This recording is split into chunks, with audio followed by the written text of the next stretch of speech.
આપ સૌનું સ્વાગત છે આજના આપણા ઊંડાણપૂર્વકના વિશ્લેષણમાં. આજે આપણે એક એવા વિષય પર વાત કરવાના છીએ જે આપણા બધાના જીવનને ક્યાંક ને ક્યાંક સ્પર્શે છે. આપણી આસપાસની સમસ્યાઓ અને હા, એના સંભવિત ઉકેલો શું હોઈ શકે. આપણી ચર્ચાનો આધાર છે સમસ્યાએ આજ સમાધાન કલ કે નામના વ્યાખ્યાનોનો સંગ્રહ. આ વિચારો જેમ કે શાંતિકુંજ ઓડિયો બુક્સ જેવા માધ્યમો દ્વારા આપણા સુધી પહોંચ્યા છે. નમસ્કાર. અને આજના વિશ્લેષણનો હેતુ, જેમ તમે કહ્યું, એ માત્ર સમસ્યાઓ ગણાવવાનો નથી, પણ એ સમજવાનો છે કે આ જે બધી તકલીફો છે પર્યાવરણની, સમાજની, વ્યક્તિગત, એના મૂળ ક્યાં છે, ઊંડાણમાં શું છે. બરાબર. અને શું ખરેખર કોઈ એવો રસ્તો છે જે આપણને એક સારા ભવિષ્ય તરફ લઈ જઈ શકે? કારણ કે આ સ્રોત મુખ્યત્વે માનવ દૃષ્ટિકોણ, આપણી જોવાની રીત અને આપણા કાર્યોમાં પરિવર્તનની જરૂરિયાત પર બહુ ભાર મૂકે છે. હા, ચોક્કસ. એવું લાગે છે કે ઘણી બધી બહારની જે ગૂંચવણો દેખાય છે એ કદાચ આપણા અંદરના કોઈ અસંતુલનનું જ પ્રતિબિંબ છે. એટલે તમે એમ કહો છો કે આ માત્ર લક્ષણો નથી, પણ મૂળમાં કંઈક બીજું છે. બરાબર. આ સ્રોતની એ જ ખૂબી છે. એ લક્ષણો પર નથી અટકતો, પણ મૂળ કારણ સુધી પહોંચવાનો પ્રયાસ કરે છે. આ ખાલી સમસ્યાઓની યાદી નથી, પણ એમની વચ્ચેનું જોડાણ શું છે અને ઉકેલ માટે કેવા ઊંડા દાર્શનિક અને મનોવૈજ્ઞાનિક ફેરફારો જોઈએ એ સમજવાની કોશિશ છે. એટલે મૂળ વાત એ છે કે આપણો દ્રષ્ટિકોણ, આપણી જોવાની રીત બદલાય તો કદાચ પરિસ્થિતિ બદલાય. આ બહુ ગહન વિચાર છે ખરેખર. તો ચાલો આ ગહન વિચારને થોડો વધુ ખોલીએ. સ્રોતમાં એક શરૂઆતની વાત મને બહુ સ્પર્શી ગઈ કે નવું કંઈક બનાવવા કરતાં જે બગડી રહ્યું છે એને અટકાવવું વધુ સહેલું અને જરૂરી છે. હા, પ્રગતિ સે પહેલે અવગતિ કી રોકથામ એવું કહ્યું છે. બરાબર. અને આ જે અવગતિ છે એની પાછળ સ્રોત બે મુખ્ય નશા ગણાવે છે. એક તો વૈજ્ઞાનિક સિદ્ધિઓનો અહંકાર અને બીજો છે ભૌતિકવાદનો આંધળો મોહ. એટલે કે જે નરી આંખે દેખાય, જે સ્પર્શી શકાય, બસ એ જ સાચું. પ્રત્યક્ષ કોઈ સબ કુછ માન બેઠને કા નશો. શું આ જ આપણી મુખ્ય ભટકણા નથી અત્યારે, કે જે દેખાય છે એ જ બધું છે? બિલકુલ. અને આ નશાના પરિણામો જુઓ, કેટલા ગંભીર છે. સ્રોતમાં એની બહુ વિગતવાર વાત છે. દાખલા તરીકે પર્યાવરણનો વિનાશ, હવા, પાણી, શું હાલત છે આજે. સાચી વાત છે. શ્વાસ લેવામાં તકલીફ, પાણી પીવામાં ડર. અને કુદરતી સંસાધનો, જંગલો, ખનિજો, જમીન, એનો જે રીતે આપણે ઉપયોગ કરી રહ્યા છીએ, જાણે કાલની કોઈ ચિંતા જ નથી. હા, જમીનની ફળદ્રુપતા ઘટી રહી છે, જંગલો સાફ થઈ રહ્યા છે, પૃથ્વી ગરમ થઈ રહી છે, ઓઝોન સ્તરમાં ગાબડા. આ બધું શું બતાવે છે? તમે ઉદ્યોગોની વાત કરી રહ્યા છો, પેલો કચરો જે નદીઓમાં જાય છે ને? હા, ઔદ્યોગિક કચરો, પછી ખેતીમાં વપરાતા રાસાયણિક ખાતરો, દવાઓ. આપણો ખોરાક અને પાણી પણ હવે સુરક્ષિત નથી રહ્યા. અને પેલું બરફ પીગળવાનું, એનાથી તો દરિયા કિનારાના વિસ્તારો જોખમમાં છે. ચોક્કસ. આ થઈ પર્યાવરણની વાત. પણ આ એક જ નથી. બીજી મોટી ચિંતા છે વસ્તી વધારો, વસ્તી વિસ્ફોટ. હા, પૃથ્વીની એક મર્યાદા છે, પણ માણસો જે ઝડપે વધી રહ્યા છે એનાથી સંસાધનો પર કેટલું દબાણ આવે. અને એના લીધે પેલી આર્થિક અને સામાજિક અસમાનતા પણ વધતી જાય છે ને? બરાબર. અમીર ગરીબ વચ્ચેની ખાઈ જાણે પહોળી થતી જાય છે. અને આમાં પેલો મુદ્દો પણ છે ને, નારી શક્તિનો. આ સ્રોતમાંની વાત છે ને. ખૂબ મહત્વનો મુદ્દો. સમાજનો અડધો હિસ્સો નારી શક્તિ, એનો જો પૂરો ઉપયોગ ન થાય, એમની ક્ષમતાને જો અવસર ન મળે, તો સમાજ આગળ કઈ રીતે વધે? સાચી વાત. અને એટલું જ નહીં, પેલો દેખાડો, સામાજિક પ્રતિષ્ઠા માટે જે ખોટો ખર્ચ થાય છે, નશા, મોંઘી ફેશન, લગ્નોમાં ભપકો. હા, લગ્નોમાં તો હદ થઈ જાય છે ક્યારેક. દેખાદેખીમાં કેટલા પૈસા વેડફાય છે. આ બધું શું છે? આપણી ખોટી પ્રાથમિકતાઓ જ બતાવે છે ને. અને શિક્ષણનું શું? તમે પેલી વિદ્યાની શિક્ષાની વાત કરી હતી, એ બહુ રસપ્રદ લાગી. હા, એ બહુ અગત્યનો ભેદ છે. આજે આપણે જેને શિક્ષણ કહીએ છીએ એ મોટે ભાગે શિક્ષા બની ગયું છે. એટલે કે માહિતી ભેગી કરવી, નોકરી માટેની આવડત કેળવવી.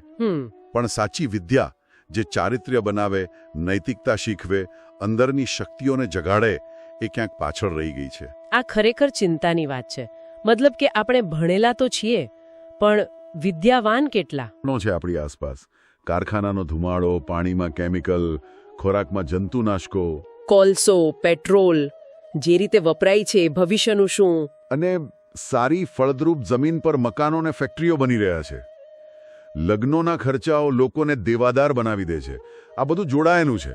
આ બધું સાંભળીને એમ થાય કે આટલી બધી સમસ્યાઓ, પણ આ બધાનું મૂળ કારણ શું? ક્યાંક તો એવું હશે ને જ્યાંથી આ બધું શરૂ થતું હોય? સ્રોત એનો બહુ સીધો જવાબ આપે છે. અસલી યુદ્ધ તુમ્હારે મગજ કે અંદર લડા જાતા હૈ. મગજની અંદર? એટલે કે સમસ્યા બહાર કરતા વધુ આપણી અંદર છે, આપણી વિચારવાની રીતમાં, આપણી માનસિકતામાં. સ્રોત કહે છે મનુષ્ય ભટકા હુઆ દેવતા હૈ. જાણે માણસ પોતાનું અસલી સ્વરૂપ, પોતાની અંદરની દૈવી શક્તિઓ ભૂલી ગયો છે અને પોતાને ફક્ત આ શરીર માની લીધું છે. બરાબર. અને જ્યારે આવું થાય ત્યારે શું થાય? ક્ષણિક સુખ, ભૌતિક લાભ, ઇન્દ્રિયોનો આનંદ એ જ મુખ્ય લાગે. લાંબા ગાળાનું ભલું, નૈતિકતા, શાંતિ એ બધું ગૌણ થઈ જાય. આ તો પહેલી વાત થઈ કે આંખો પર જેવા રંગના ચશ્મા પહેરો એવી દુનિયા દેખાય. બિલકુલ. સ્વર્ગ અને નરક ક્યાંય બહાર નથી. એ આપણી મનની સ્થિતિ છે, આપણે જ બનાવીએ છીએ. સ્રોતમાં પેલું એન્જિન અને ડ્રાઈવરનું ઉદાહરણ પણ છે ને? હા, આપણી પાસે શક્તિશાળી એન્જિન, શરીર, સંસાર છે, પણ ડ્રાઈવર, આપણી બુદ્ધિ, આપણો આત્મા જો જાગૃત ન હોય, સભાન ન હોય, તો ગાડી ખોટી દિશામાં જ જાય ને, અકસ્માત જ થાય. અને આને કારણે જ પેલો પ્રત્યક્ષવાદ, જે દેખાય એ જ સાચું માનવાની વૃત્તિ, એ હાવી થઈ ગયો છે. હા, અને એના લીધે શું થયું? આદર્શો પર સે આસ્થાએ બુરી તરહ ડગમગા દી હે. ઉચ્ચ આદર્શો, નૈતિક સિદ્ધાંતોમાંથી લોકોનો વિશ્વાસ ઓછો થઈ ગયો છે. અને એની જગ્યાએ શું આવ્યું? સંકીર્ણ સ્વાર્થપરતા. બસ મારો નાનો સ્વાર્થ સચવાવો જોઈએ, બાકી દુનિયાનું જે થવું હોય તે થાય. આવી વૃત્તિ વધી ગઈ છે. ઓહ, તો જો સમસ્યાનું મૂળ આપણા દ્રષ્ટિકોણમાં છે, આપણી માનસિકતામાં છે, તો ઉકેલ પણ ત્યાંથી જ શરૂ કરવો પડે, ખરો ને? બરાબર. સ્રોત સ્પષ્ટ કહે છે, કોઈ પણ મોટો બાહ્ય બદલાવ લાવવો હોય તો પહેલા જનમાનસ વિનિર્મિત કરના ચાહીએ. લોકોની સામૂહિક માનસિકતાને તૈયાર કરવી પડે, બદલવી પડે. જેમ ખેતી કરતા પહેલા જમીન તૈયાર કરવી પડે એમ. બરાબર એ જ રીતે સમાજના માનસને નવા વિચારો માટે, સાચા મૂલ્યો માટે તૈયાર કરવું પડે. આ પાયાનું કામ છે. તો આ જનમાનસ કેવી રીતે તૈયાર થાય? સ્રોત કયા નક્કર પગલાં સૂચવે છે? ઘણા મહત્વના પગલાં છે. સૌથી પહેલું છે પ્રગતિની વ્યાખ્યા બદલવી. પ્રગતિની વ્યાખ્યા એટલે? અત્યારે પ્રગતિ એટલે શું? વધુ પૈસા, વધુ વસ્તુઓ, વધુ ભોગવિલાસ, ખરું ને? હા, મોટે ભાગે એવું જ મનાય છે. સ્રોત આનાથી ઉલટું કહે છે, સાદા જીવન, ઉચ્ચ વિચાર. આ સિદ્ધાંત પર પાછા જવાની જરૂર છે. દેખાડા માટે સંપત્તિ ભેગી કરવાની લાલસા સામે પ્રશ્ન ઉઠાવવાની જરૂર છે. સાચી સમૃદ્ધિ શેમાં છે? વસ્તુઓમાં કે મનની શાંતિમાં? આ ખરેખર બહુ મોટો બદલાવ છે વિચારસરણીમાં. અને બીજો મુદ્દો પેલો નારી શક્તિનો હતો. હા, નારી શક્તિનું પુનઃમૂલ્યાંકન. સમાજ સ્ત્રીઓની ક્ષમતાને પૂરેપૂરી ઓળખે, એમને સમાન તક અને સન્માન આપે. એમના યોગદાન વગર સમાજ અધૂરો છે. સાચી વાત. અને પેલી વસ્તી વધારાની અને ખોટા ખર્ચાઓની સમસ્યાઓ. વસ્તી નિયંત્રણ માટે સ્ત્રોત પ્રજનન પર રોકથામ એટલે કે સંયમ રાખવાની વાત કરે છે, અને અપવ્યય પર અંકુશ. દેખાડા, ફેશન, ભપકાદાર પ્રસંગો, વ્યસનો પાછળ જે સમય, શક્તિ, પૈસા વિડફાય છે, એને રોકવાની જરૂર છે. એને સારા કામમાં વાપરવાની જરૂર છે. અને શિક્ષણમાં કેવો બદલાવ જોઈએ? પેલી વિદ્યા અને શિક્ષાવાળી વાત? એ ખૂબ જ મહત્વનો મુદ્દો છે. આપણે ખાલી શિક્ષાથી સંતોષ નથી માનવાનો. શિક્ષા એટલે માહિતી, નોકરી માટેની તાલીમ. આપણે વિદ્યા તરફ પાછા વળવાનું છે. વિદ્યા એટલે એ જ્ઞાન જે ચારિત્ર્ય ઘડે, નૈતિકતા શીખવે, વિવેક જગાડે, અંદરની શક્તિઓ વિકસાવે. સ્રોતમાં સરસ સરખામણી છે ને, વિદ્યા રાજકુમારી જેવી ને શિક્ષા દાસી જેવી. હા, બરાબર. વિદ્યા જીવન જીવતા શીખવે છે. શિક્ષા કદાચ ફક્ત પેટ ભરવાનું સાધન બની રહે.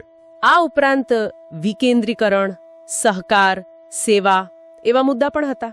હા, સત્તા અને સાધનોનું વિકેન્દ્રીકરણ થાય. લોકો એકબીજાને સહકાર આપે, સ્વાર્થને બદલે સેવાની ભાવના કેળવાય. પણ આ બધાથી ઉપર સૌથી મૂળ વાત છે માણસે પોતાની અસલી ક્ષમતાને ઓળખવી. અસલી ક્ષમતા? હા, સમજવું કે મનુષ્ય કે અંતરાલ में देवी शक्तियों का तत्व समग्र निवास है. આપણી અંદર અપાર શક્તિઓ રહેલી છે.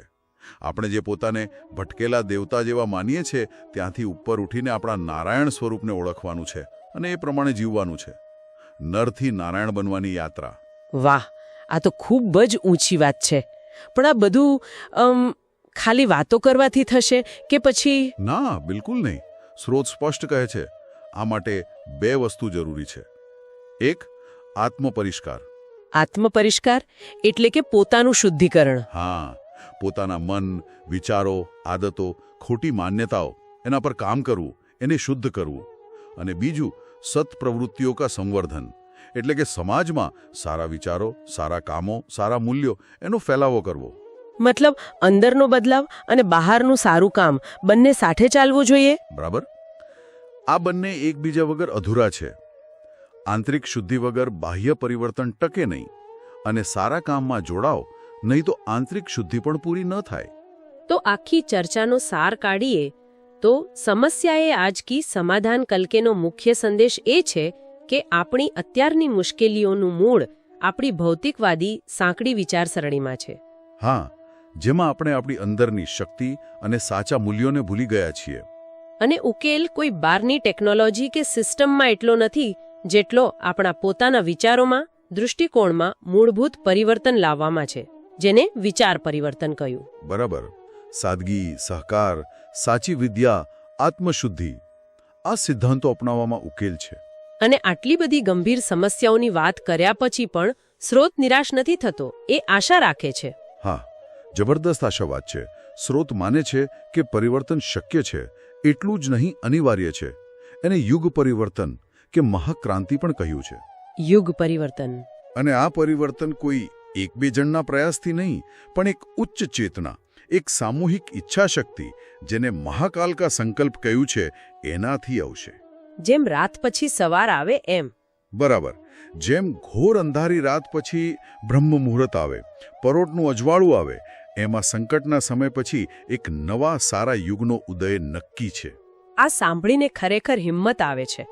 ભલે પડકારો મોટા હોય પણ એને પાર કરવાની શક્તિ પણ આપણામાં જ છે. હા, અને સ્રોત એમ પણ ઇશારો કરે છે કે આ પરિવર્તન લાવવા માટે નયે નેતાઓ કી એક નઈ પેઢી આવશે. નવા નેતાઓની નવી પેઢી. હા, એવા નેતાઓ જે સત્તા કે પૈસાથી નહીં, પણ અંદરના જ્ઞાન અને ત્યાગની અદૃશ્ય અગ્નિશિખાથી પ્રેરિત હશે. એ સમાજને સાચી દિશા બતાવશે. આ બધી વાત પરથી એક છેલ્લો વિચાર મનમાં આવે છે. જો આ પરિવર્તન આવી આંતરિક શક્તિથી ચાલવાનું હોય અને જો ઉકેલ દેખીતી દુનિયા કરતાં અદૃશ્ય ચેતનાની શક્તિને સમજવામાં હોય, તો આ મોટા પરિવર્તનમાં આપણે એક સામાન્ય વ્યક્તિ તરીકે આપણું નાનું યોગદાન આપવા માટે આજે આપણા દૃષ્ટિકોણમાં કે આપણા રોજિંદા જીવનમાં એવો કયો એક નાનો ફેરફાર લાવી શકીએ જે આપણને એ અદૃશ્ય શક્તિની થોડી વધુ નજીક લઈ જાય.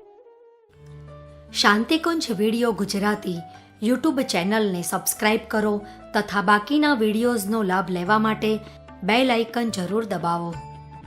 ધન્યવાદ.